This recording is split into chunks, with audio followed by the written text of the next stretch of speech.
नमस्कार। जीवन की पाठशाला में आप सभी का बहुत बहुत स्वागत है। आज के वीडियो का प्रारंभ एक कहानी से करते हैं। कहानी तो नहीं, एक वास्तविक घटना है जो स्वामी राम तीर्थ के जीवन से संबंधित है।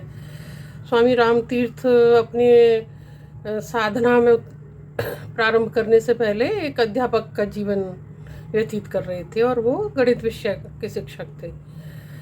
तो अब एक दिन अपने विद्यालय से वापस लौटते समय उन्होंने देखा कि मार्ग में बहुत भीड़ है, काफ़ी लोग इकट्ठे हो रहे हैं और बहुत व्याकुलता के दृश्य है। लोग शोर मचा रहे हैं, बचाओ बचाओ, कि जैसे किसी की मदद करने की प्रार्थना कर रहे हो। तो उन्होंने अपनी साइकिल एक किनारे लगा दी और देखा कि सामने वाले घर में आग लगी हुई थी और उस भीड़ में जो वो सारी भीड़ आग को बुझाने के लिए एक दूसरे को प्रेरित कर रही थी।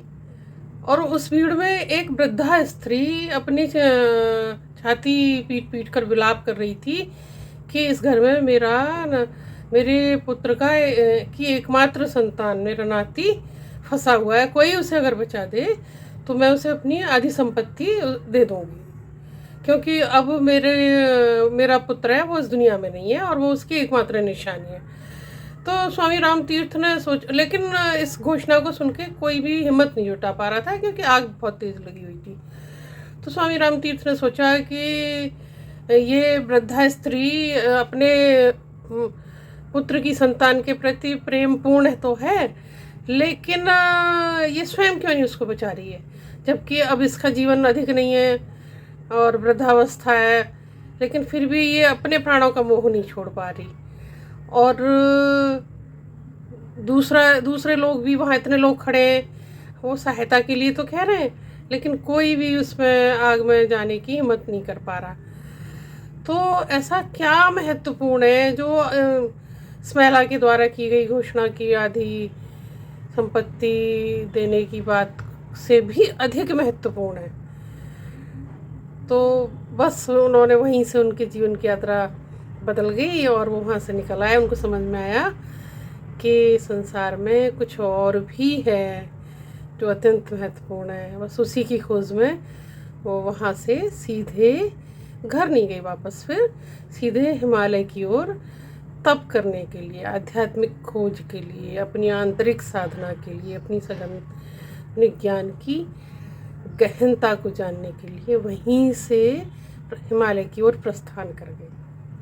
तो हमने आपको ये कहानी इसलिए सुनाई कि हम लोग अपने दिनचर्याओं के, अपने जीवन के भागम भाग, उतार चढ़ाव में इतने घिर जाते हैं और अपने आप को व्यथित अनुभव करते हैं, लेकिन पृथ्वी पर आने का कोई और महत्वपूर्ण लक्ष्य है। जब तक हम उस लक्ष्य को नहीं पहचानेंगे तब तक हमारे भीतर परिपूर्णता नहीं आएगी। तो हमेशा ध्यान रखिए कि समय बहुत तेज़ी से व्यतीत हो रहा है और ये जो शरीर मिला हुआ है, ये इसमें निश्चित श्वासें हैं, काउंटेड हैं, और हमें पता नहीं है, किसी भी व्यक्ति को नहीं पता कि वो कितने समय तक इस पृथ्वी पर रह पाएगा। ये ईश्वर की इच्छा पर ही निर्भर है, प्रकृति पर निर्भर है, जो विधान है प्रकृति का उस पर निर्भर है।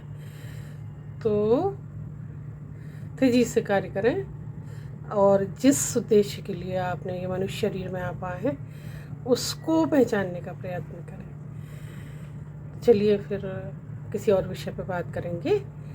आप सभी को वीडियो देखने के लिए बहुत बहुत धन्यवाद।